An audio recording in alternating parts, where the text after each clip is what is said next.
말 그대로 러브 바밍, 애정 폭탄을 막 투척하는 거거든요. 그러면 나한테 의미 있는 관계를 내가 가져야지 하고 주위를 돌아봤는데 아무도 없다. 그럼 관계가 다 끊긴 거예요, 그동안.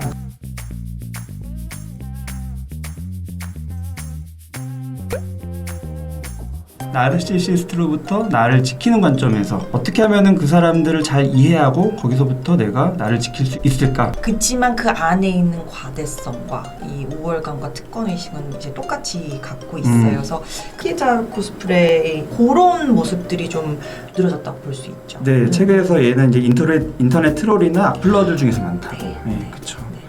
이런 취약형인 나르시스트 분들이 풍기는 그런 이미지가 있잖아요. 뭔가 내가 잘해줘야 될 것 같고 최대한 뭔가 잘 챙겨줘야 될 것 같고 그 사람한테 선을 긋는 거는 내가 되게 나쁜 사람인 거고 이런 죄책감을 막 유발하고 근데 결과적으로 어떻게 보면 이게 취약한 나르시스트의 러브바밍, 네. 그 상대방을 그쵸. 유혹하는 그쵸. 기술인데 이 취약한 나르시스트들의 러브바밍이 왜 이렇게 효과가 있을 수 있냐? 사실 상대방이 굉장히 강렬한 감정 두 개, 연민과 죄책감을 불러일으키기 때문이에요. 이 두 가지 감정이 정말 강렬한 감정이잖아요. 그리고 또 마음씨가 착한 분들이 그 감정에 의해서 많이 흔들리니까. 네. 그쵸.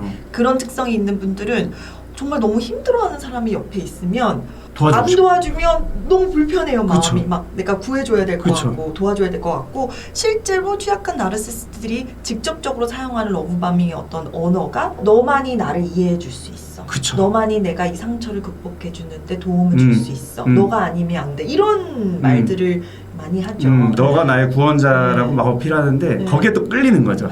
맞아요. 이게 약간 헷갈리시면 안 되는 게 정말 오래된 관계 안에서 정말 깊이 있는 관계가 형성돼서 나의 내면의 한두 가지의 상처를 보여주고 공감하고 서로 보다듬어주고 이런 개념이 아니고 그쵸, 그거 너무 바람직한 거고 그게 관계가 아니라 아직 형성이 안 됐는데 그쵸. 2주째 만났는데 짠하고 너무 본인의 어떤 이런 굉장히 깊은 상처들을 드러내는 거. 근데 실은 선생님 그것도 바운더리를 넘는 거거든요. 그쵸. 네. 반대로 넘는 거죠. 네. 아직 나의 이런 얘기들을 들을 준비가 안 된 사람한테 나의 어떤 굉장히 심오한 얘기들을 확 얘기하는 것도 실은 그 상대방의 바운더리를 침범하는 거거든요. 그쵸. 2주라고 얘기하셨는데 첫 만남부터 그런 얘기로 하는 분들이 사실은 꽤 많은 것 같아요.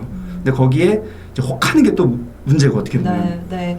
어떤 사람들은 그게 되게 저 사람은 이렇게 처음부터 잘 모르는 사람한테 자기의 이런 취약한 부분들을 드러내는 게 되게 자존감이 높은 사람인가 보다 이렇게 오해할 수도 있어요. 맞아요. 네. 얼마나 자기 자신한테 자신감이 있으면 숨기지도 이렇게, 않고 이렇게 어려운 얘기를 그냥 하는 걸까. 근데 실은 그렇지 않죠. 네, 모든 게 적당해야 되는데 뭔가 느낌이 이상하잖아요.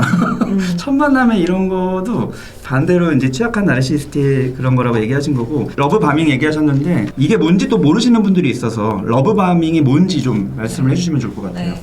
말 그대로 러브 바밍, 애정 폭탄을 막 투척하는 거거든요. 이 상대방을 본인의 관계 안에 끌어들이기 위해서 과도한 애정 공세를 막 뿌리면서 그 상대방 이 관계 안에 들어오게끔 조종하는 수단 중에 하나죠. 네, 조종하는 수단 중에 하나고 예를 들어서 뭐 처음에 썸 타는 관계에서의 러브방이 너무 많은 것 같아요. 나쁜 남자들의. 네. 그러면 뭐 계속 문자. 뭐 잘 잤냐, 뭐 먹고 있어, 뭐 보고 싶다, 당신이 너무 아름답다, 막 이런 문자에 끊임이 없고. 근데 거기에 좀 의심을 해야 되는데 거기 내가 드디어 내가 짝을 만났구나, 드디어 나의 이런 진면목을 처음부터 알아주는 사람이 있구나 이런 식으로 또 끌리더라고요. 왜냐면 나쁜 놈 진짜.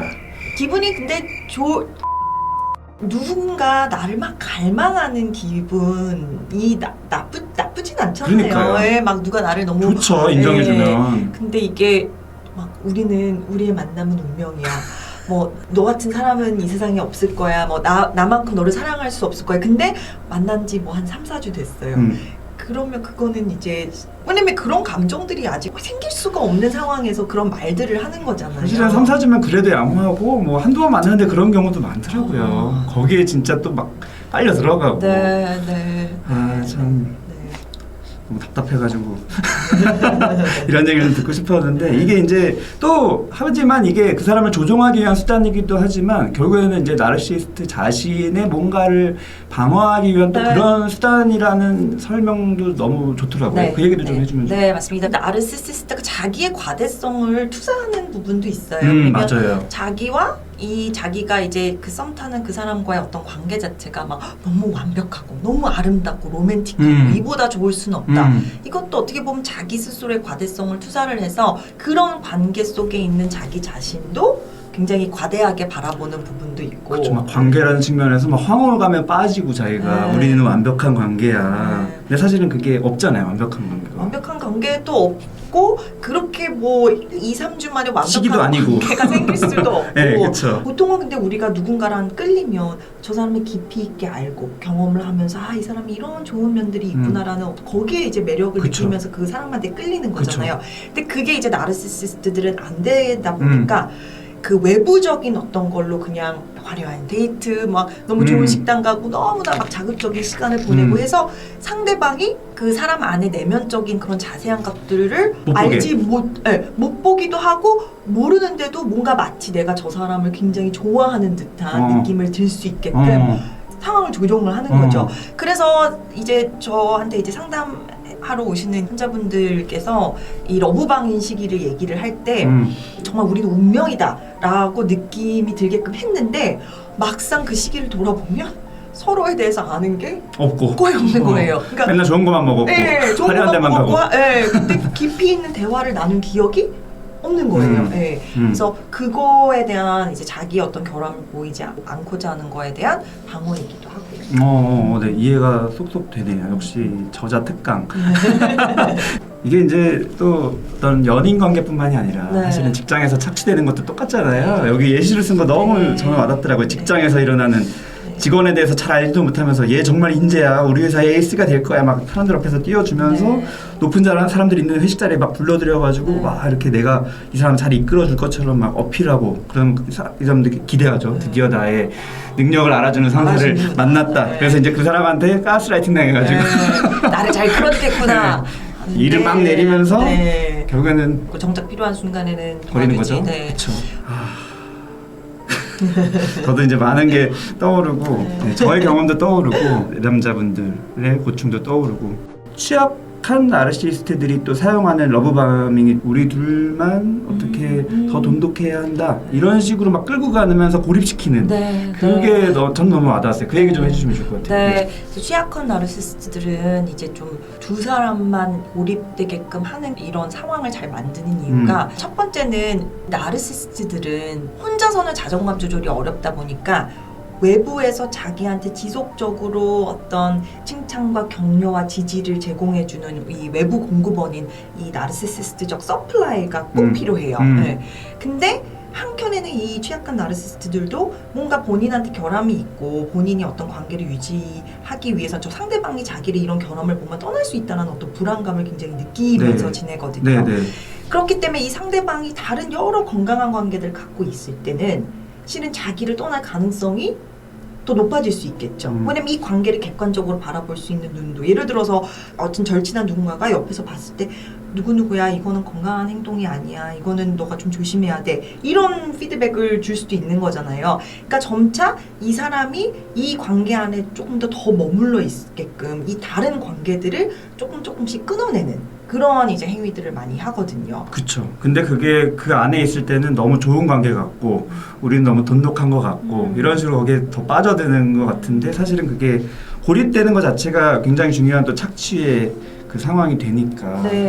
그래서 이 나르시시스틱한 배우자한테 되게 오랫동안 관계에 머물러 있는 사람들이 십수년을 이런 관계를 해서 이제 인지도 생기고 거리를 두려고 하고 그러면 나한테 의미 있는 관계를 내가 가져야지 하고 주위를 돌아봤는데 아무도 없다. 그럼 관계가 다 끊긴 거예요, 그동안. 그쵸. 그제서야 깨닫는 거죠. 이 고립이라는 게 날 위한 것 같지만 사실은 나를 철저히 착취하기 위해서 내가 회복되지 못하도록 그런 큰 그림이 있는 거잖아요. 이거를 꼭 강조드리고 싶었는데 저자 특강으로 또 이해가 쏙쏙 됩니다. 네, 지금까지 원은수 선생님과 함께 우리가 알지 못했던 나르시스트 이야기를 나눠봤는데 저는 개인적으로 너무 재밌고요. 더 많이 듣고 싶은데 모든 얘기를 다 해버리면 또 이 책을 볼 수가 없으니까 그래도 저자를 모셨으니까 이 책을 어떤 목적으로 어떤 마음으로 쓰셨는지 그리고 어떤 분들이 좀 잘 보셨으면 좋겠는지를 직접 또 듣고 싶습니다. 네.